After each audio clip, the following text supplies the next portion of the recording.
भगवते वासुदेवाय।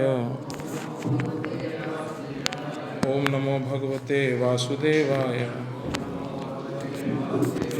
नारायणं नमस्कृत्यं नरं चैव नरोत्तमं देवीं सरस्वतीं व्यासं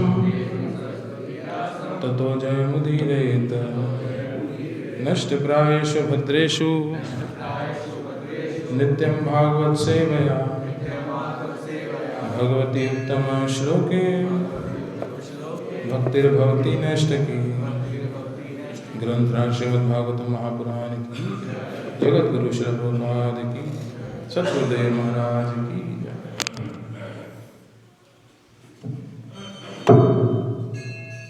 ओम अज्ञानतिमिरन्धस्य ज्ञानाञ्जनशलाकया चक्षुरुन्मीलितं येन तस्मै श्रीगुरुवे नमः। नमो विष्णुपादाय कृष्णपृष्ठाय भूतले श्रीमति भक्तिवेदान्त स्वामिनिति नामिने। नमस्ते सरस्वतीदेवे गौरवाणी प्रचारिणे निर्विशेष शून्यवादी पाश्चात्यदेशतारिणे। जय श्री कृष्ण चैतन्य प्रभु नित्यानंद श्री अद्वैत गदाधर श्रीवासादि गौर भक्तवृंद। हरे कृष्ण कृष्ण कृष्ण हरे हरे, हरे राम राम राम हरे। हरे कृष्णा। तो आप सबका स्वागत है आज के इस मंगल आरती कार्यक्रम एवं श्रीमद् भागवतम कक्षा में। तो आज हम भागवतम का श्लोक नहीं लेंगे। आज हमारे संप्रदाय के आचार्य नरोत्तम दास ठाकुर, श्री नरोत्तम दास ठाकुर जी का आविर्भाव दिवस है। तो आज हम उनके जीवन के विषय में चर्चा करेंगे। बोलो श्री नरोत्तम दास ठाकुर जी के आविर्भाव दिवस की जय। तो नरोत्तम दास ठाकुर जी का जन्म जो है आज से लगभग 500-550 वर्ष पहले 1530 में लगभग खेतुरी नामक क्षेत्र में हुआ, जो कि आजकल बांग्लादेश में, और पद्मावती नदी के किनारे, जो कि गंगा नदी ही है। ठीक है ना। गंगा नदी वहाँ पर जाके दो भागों में बट जाती है, एक पद्मावती और एक हुगली इस प्रकार से नाम है। तो पद्मावती नदी जो है वो साक्षात गंगा नदी ही है, गंगा माता ही है। तो उनके तट पर जो है खेतुरी नामक क्षेत्र में इनका प्राकट्य हुआ, और कृष्ण लीला में इनके विषय में चर्चा आता है कि ये चंपक मंजरी के अवतार हैं।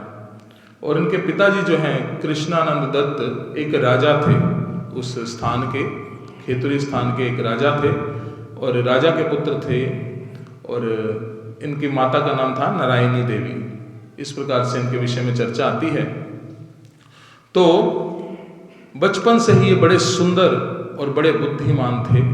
ठीक है ना, क्योंकि चंपक मंजरी के अवतार हैं और कृष्ण लीला में। तो इस प्रकार से इनका जो है, इनका स्वरूप बड़ा सुंदर था और बड़े बुद्धिमान थे। जब ऐसा वर्णन आता है कि जब ये 2 वर्ष के हुए, देखिए बालक तब धीरे धीरे बोलना शुरू करता है 2 वर्ष की आयु में। तो इन्होंने अपनी माता से कहा कि मुझे भागवतम सुननी है। क्या सुननी है? भागवतम। 2 वर्ष की आयु में अपनी माता से प्रार्थना की, पिता से प्रार्थना की कि मुझे भागवतम सुननी है, मुझे भागवतम सुननी है। जिद करते हैं जैसे छोटे छोटे बच्चे खिलौनों के लिए इत्यादि। तो इस प्रकार इन्होंने जिद की, मुझे भागवतम सुननी। तो माता ने कहा तुम्हारी आयु नहीं है अभी, तुम जाके खेलो कूदो, ये आयु नहीं है भागवतम सुनने की। लेकिन उन्होंने जिद की। तब इनके पिता जो राजा थे कृष्णानंद दत्त, उन्होंने व्यवस्था की, जैसे एक छोटे बच्चे की ट्यूशन लगवाते हैं ना, तो उनकी ट्यूशन लगवाई गई। घर में 4-5 ब्राह्मण पंडित आते थे, वो इनको भागवतम पढ़ के सुनाते थे। ठीक है ना। जब वो भागवतम पढ़ते थे तो ये सुनते थे और गंभीरता से, और जब भी वो चुप हो जाते थे, रेस्ट करते थे, तब ये रोना शुरू कर देते थे। छोटे बालक थे ना। तो इस प्रकार से उन्होंने सुना, और ये वो तो सुनते ही थे, और उनके माध्यम से देखिए घर में अन्य लोग भी, जैसे घर में कोई पाठ हो रहा हो, कोई कथा हो रही हो, तो बाकी लोग भी सुनते हैं।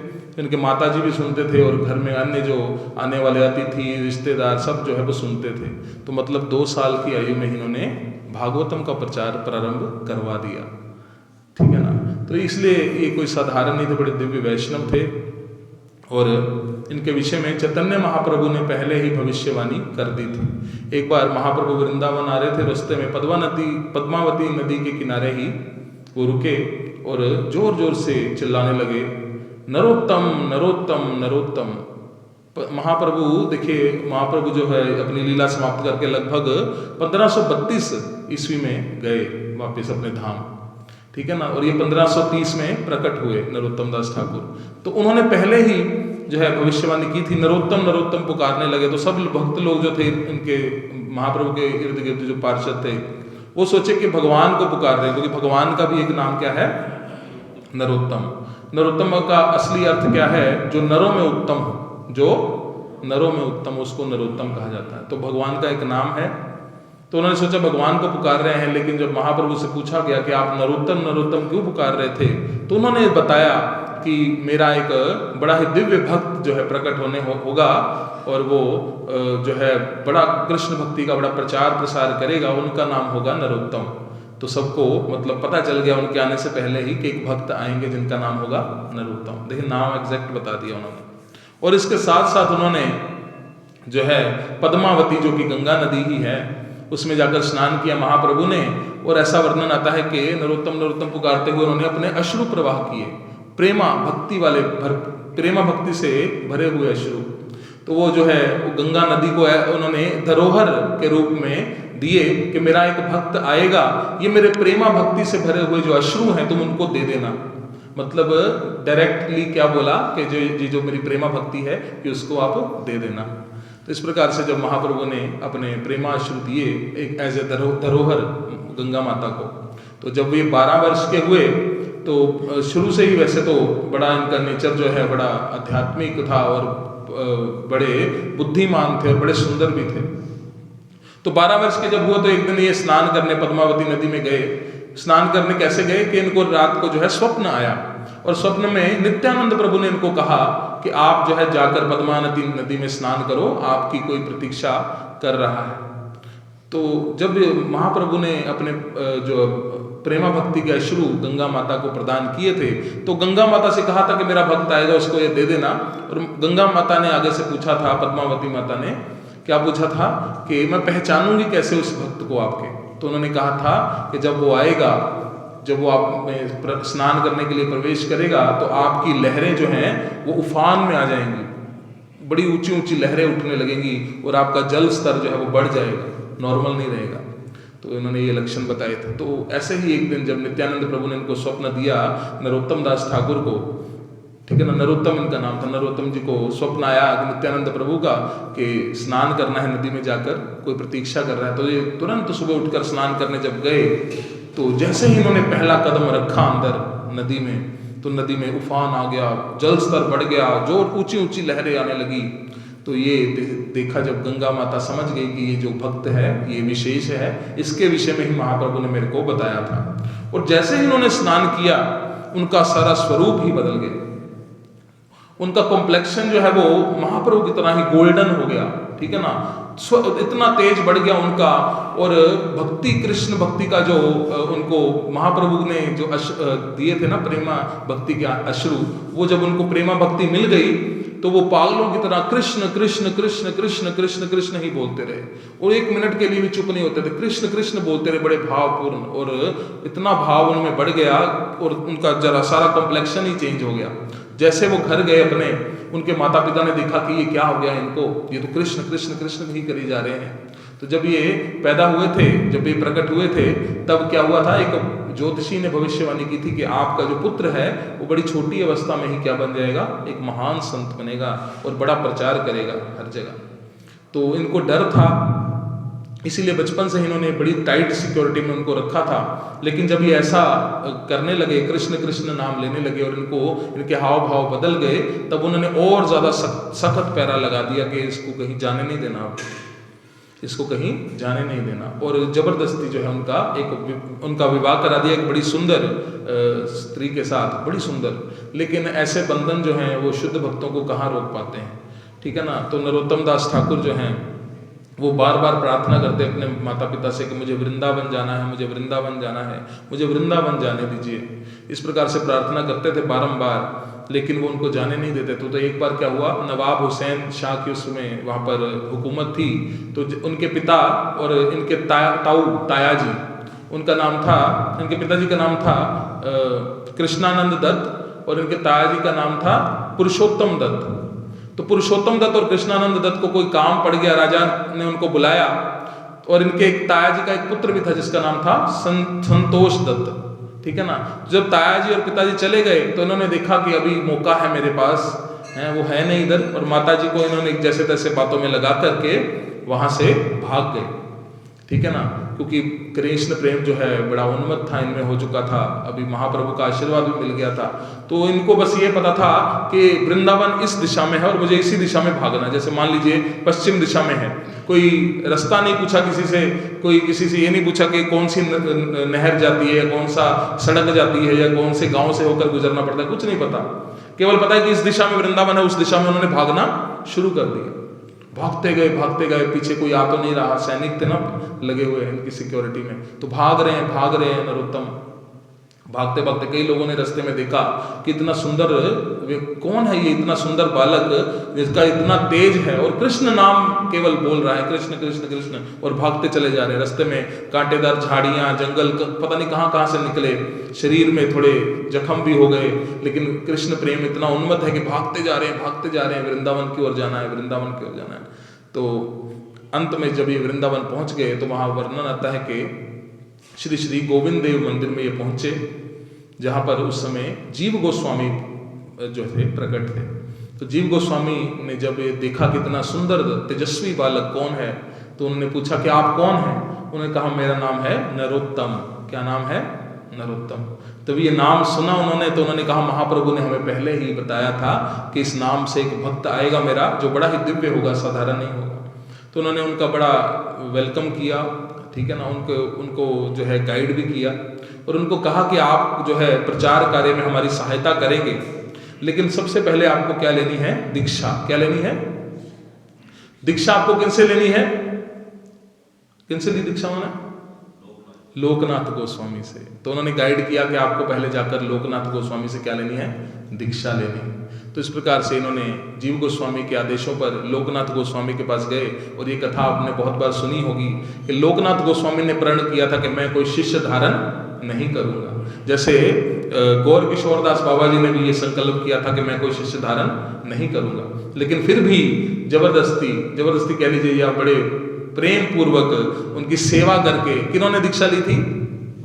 भक्ति सिद्धांत सरस्वती ठाकुर जी ने, क्योंकि उनके पिता ने कहा था कि दीक्षा लेनी है तो इनसे ही लेनी है। उसी प्रकार इन्होंने जब गुरु से आग्रह किया लोकनाथ गोस्वामी जी से कि मुझे दीक्षा दीजिए, तो उन्होंने कहा मैंने प्रण किया है मैं दीक्षा नहीं दूंगा किसी को भी, मैं शिष्य धारण नहीं करूंगा क्योंकि मैं इस लायक नहीं हूँ। देखिए वैष्णव इस प्रकार से विनम्र होते हैं कि उन्होंने कहा मैं गुरु बनने के लायक ही नहीं हूँ, मैं तो तुम्हें दीक्षा कैसे दूँ। फिर भी इन्होंने क्या किया? आप देखिए राजा के पुत्र हैं। किसके पुत्र हैं? राजा के। राजमहल है इनका, सब कुछ है, ठाठ में बड़े ठाठ थे इनके, लेकिन उन्होंने कहा गुरु की सेवा करूंगा तो शायद गुरु मान जाएंगे। तो गुरु की सेवा भी वो सेवा भी नहीं करने देते थे। लेकिन फिर उन्होंने एक रास्ता चुना कि जहां पर वो सुबह उठकर जंगल पानी के लिए जाते थे, मलमूत्र त्याग करने के लिए, तो ये वहां रात को पहुंच जाते थे और उस स्थान को साफ कर देते थे। मिट्टी छान के रख देनी, झाड़ू लगा देना, ठीक है ना, और उस स्थान को साफ कर देना और बाद में उसी झाड़ू को अपने छाती से लगा के कहना कि काश मैं पवित्र हो जाऊं अपने गुरु के, देखिए मलमूत्र इत्यादि साफ करके उस झाड़ू को छाती से लगा के कहते थे कि मैं इससे पवित्र हो जाऊंगा और शायद मेरे गुरु मुझ पर रीझ जाएं और मुझे दीक्षा दे दें। ये भाव था इनका। ये प्रतिदिन करते थे वो, प्रतिदिन। और ऐसा वर्णन आता है कि 1 साल तक इन्होंने ऐसा किया। और 1 साल तक जब ऐसा इन्होंने किया तो वो रोज देखते थे लोकनाथ गोस्वामी कि ऐसा कौन सा व्यक्ति आता है जो बिना दिखे बिना बताए सेवा कर जाता है। हम जब सेवा करते तो हमें क्या होता है कि हम दिखे भी, सबको पता भी चले कि मैं सेवा कर रहा हूं, ठीक है ना, ऐसा भाव रहता है हमारा।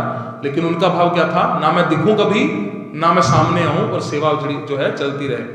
लेकिन लोकनाथ गोस्वामी ने कहा ऐसा हो नहीं सकता, मैं जरूर उस व्यक्ति को आज पकड़ूंगा जो मेरी जो ऐसी सेवा जो है, तुच्छ सेवा जो कर रहा है, जो बिल्कुल निम्न सेवा जो है, और मुझे पता भी नहीं लगने दे रहा कि कौन है। तो इन्होंने जो है रात को फिर वहां पर जाकर छुप गए लोकनाथ गोस्वामी। जब ये आए वहां पर सफाई कर रहे थे तो इनका आकर उन्होंने हाथ पकड़ लिया लोकनाथ गोस्वामी ने नरोत्तम दास जी का और कहा कि तुम राजा के पुत्र, ऐसा घृणित कार्य तुम क्यों कर रहे हैं? तुम्हें समझ में नहीं आता एक बार नहीं देनी दीक्षा तुम्हें? तुमने कहा देखिए आप मुझे सेवा से वंचित मत कीजिए, मैं तो बस आपकी सेवा ही करना चाहता हूँ। जब ऐसा विनम्र उन्होंने वाक्य कहे तो उनका हृदय पिघल गया और उन्होंने कहा ठीक है मैं तुम्हें दीक्षा दूंगा। तो फिर उस दिन से उनका नाम जो है, पहले ही नरोत्तम था, केवल उन्होंने आगे दास लगा दिया तो उनका नाम होगा नरोत्तम दास। और वैष्णव समाज में उनको कहा जाता है श्रीला नरोत्तम दास ठाकुर। ठीक है ना। तो इस प्रकार से इनकी कथा है। फिर आगे क्या हुआ, फिर जब ये वहाँ पर जो गुरु से दीक्षा मिल गई, फिर इनका कार्य था प्रचार का। तो जीव गोस्वामी ने इनको कहा था कि आप ग्रंथों का वितरण करो। ठीक है ना। तो ये एक अपने खेतुरी ग्राम में ही इन्होंने प्रचार करने का निश्चय किया और साथ में इनके दो घनिष्ठ मित्र बन गए, एक थे श्यामानंद पंडित और एक थे श्रीनिवासाचार्य। ठीक है ना। इनके साथ इनका जो है इनकी मित्रता हो गई और जीव गोस्वामी ने कहा कि आप प्रचार करो तीनों। तो तीनों जो है ग्रंथों को एक संदूक में भर करके खेतुरी ग्राम की ओर निकल गए। तो एक राजा था, उसको पता चल गया रास्ते में, देखिए राजा को सूचना मिली कि ये जो तीन लोग आ रहे हैं इनके संदूक में बड़ी कीमती वस्तुएं हैं। वैसे तो वो सच में कीमती थी, पुस्तकें थी, ग्रंथ थे, लेकिन वो समझा कोई हीरे जवाहरात होंगे। तो उस राजा ने षड्यंत्र बना करके वो संदूक उनका चोरी करवा दिया, क्योंकि यहाँ पर जहाँ पर रुके थे रास्ते में रात्रि में, तो संदूक चोरी करवा दिया। फिर जब इनको पता चला कि संदूक चोरी हो गया पुस्तकों का, तो बड़े घबरा गए। लेकिन श्यामानंद पंडित और श्रीनिवासाचार्य ने बोला कि आप जो है खेतुरी ग्राम की ओर जाइए, हम उस संदूक का पता करके आपके पीछे पीछे वहां पर पहुंच जाएंगे। तो नरोत्तम दास ठाकुर खेतुरी ग्राम की ओर निकल गए और पहले ये नदिया में गए और ऐसा वर्णन आता है वहां पर सभी वैष्णवों के दर्शन किए। फिर वहां से ये खेतुरी ग्राम गए और जब वहां पर गए तो वहां पर इनके पिता और ताया जी, कौन कौन, क्या नाम था उनका? है कृष्णानंद दत्त और पुरुषोत्तम दत्त। इन दोनों ही शरीर छोड़ चुके थे और इनके जो कजन ब्रदर थे, कौन थे? संतोष दत्त, केवल वही बचे थे और वो इस समय वहां पर राज्य कर रहे थे। तो इनको देखकर वो बड़े प्रसन्न हो गए और उन्होंने कहा आप इस खेतुरी ग्राम में खूब प्रचार करो और हम आपको एक भव्य मंदिर भी बनाकर देंगे। तो इस प्रकार से वहां पर प्रचार करने लगे और पीछे से वो संदूक भी जो है मिल गया जो चोरी हुआ था, क्योंकि उनके किसी काम का नहीं था राजा के। उसने सोचा हीरे जवाहरात निकलेंगे, लेकिन उसमें पुस्तकें निकली। तो फिर जो है श्रीनिवासाचार्य को वो मिल गया और वो लेकर उसको खेतुरी ग्राम आ गए और सब वहां पर प्रचार करने लगे। तो जब ये प्रचार करने लगे तो बहुत सारे लोग इनसे जुड़ने लगे, शिष्य बनने लगे। तब जो है वहाँ पर एक ब्राह्मण ग्रुप था ब्राह्मणों का, उन्होंने कहा कि ये तो शूद्रों को भी सबको नाम जपा रहे हैं, प्रचार कर रहे हैं, ठीक है ना, तो हमारी वैल्यू तो खत्म हो जाएगी ब्राह्मणों की।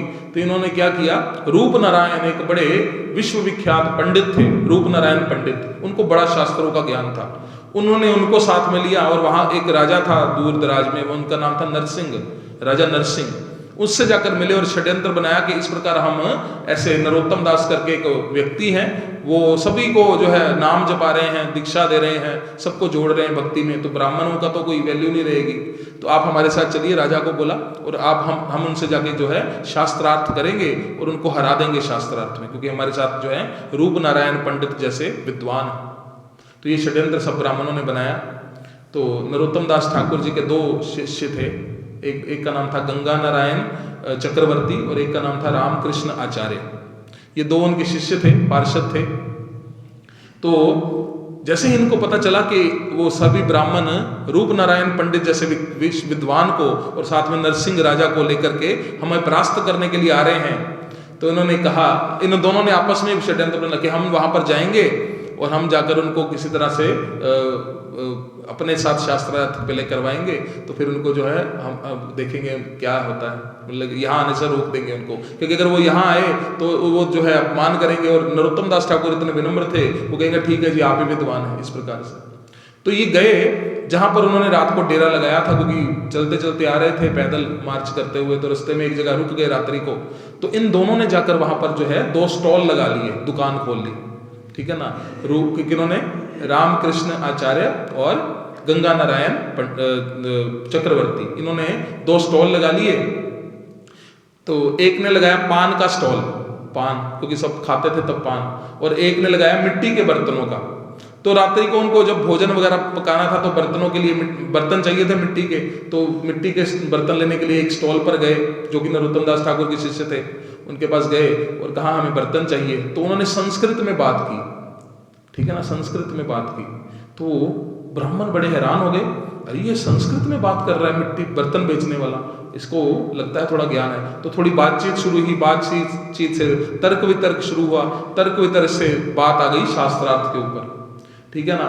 और उधर जो है वो पान बेच रहे, तो सबने प्रसाद पाने के बाद जो है देखा पान खा लेते हैं, पान खाने गए तो पान वाला भी संस्कृत में बात कर रहा है।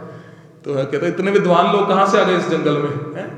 पान वाला भी संस्कृत बोल रहा है और बर्तनों वाला भी संस्कृत बोल रहा है, ये कैसे हो गया? तो जब ऐसे बोला तो उन्होंने, जो ब्राह्मणों ने तर्क वितर्क किया, वाद विवाद किया, और उनके पास कोई जवाब ही नहीं था, उनके पास कोई जवाब नहीं था उनकी बातों का। तो कहते इतने ये तो विद्वान है बहुत ज्यादा, तो इनको परास्त करने के लिए जो है रूप नारायण पंडित जी को बुलाया जाए। अब रूप नारायण पंडित जी जो है वो आए, वो कहते हैं इनसे मैं क्या बात करूंगा, तो छोटे मोटे लोग, एक पान बेचता है, एक बर्तन बेचता है, मैं क्या बात करूंगा इनसे, आप तुम ही लोग करा दो। कहते हमारे बस की नहीं रही, ये बातें ही ऐसे कर रहे हैं, देखो संस्कृत बोल रहे हैं सीधी सीधी, तो आप आइए इनसे शास्त्रार्थ कीजिए। तो अच्छा चलो मेरी जरूरत पड़ गई, चलो मैं चलता हूँ, कोई बात नहीं। तो जाके वो शास्त्रार्थ किया, वो पहले पान वाले से हारे, फिर जाके बर्तनों वाले से हारे, दोनों से हार गए। तो उनकी आंखें फटी की फटी रह गई, ये हो क्या रहा है? कहते कौन है आप लोग? तो उन्होंने परिचय दिया कि हम शिला नरोत्तम दास ठाकुर जी के क्या हैं, शिष्य हैं। तो फिर राजा नरसिंह तब की बात पहुंची, तो राजा नरसिंह भी वहां पर आए, कहते अरे पंडित जी क्या कर रहे हैं आप, हैं आपको, हम जा रहे थे शास्त्रार्थ करने गुरु से, पहले शिष्य ने निपटा दिया आपको यहीं पर, तो अब क्या करेंगे आगे जा करके? आप यहीं पर जो है विश्राम कीजिए रात्रि को और सुबह वापस चलते हैं हम लोग। तो रूप नारायण पंडित जी ने मुंह झुकाकर कहा ठीक है, फिर चलते हैं वापस, अब आगे क्या जाना। तो दोनों डाउन हो गए, और रात्रि को जब ये सोए तो राजा नरसिंह और रूप नारायण पंडित दोनों के स्वप्न में दुर्गा माता आई। कौन आई? दुर्गा माता। दुर्गा माता ने कहा अरे मूर्खो, तुम भगवान के शुद्ध भक्त एक वैष्णव की परीक्षा लेने जा रहे हो, तुम्हें शर्म नहीं आती?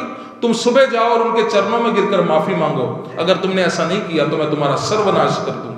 माता दुर्गा ने ऐसे कहा, और सुबह उठे दोनों कपकपाते हुए, कहते अरे आपके भी है दुर्गा माता, मैंने भी देखा।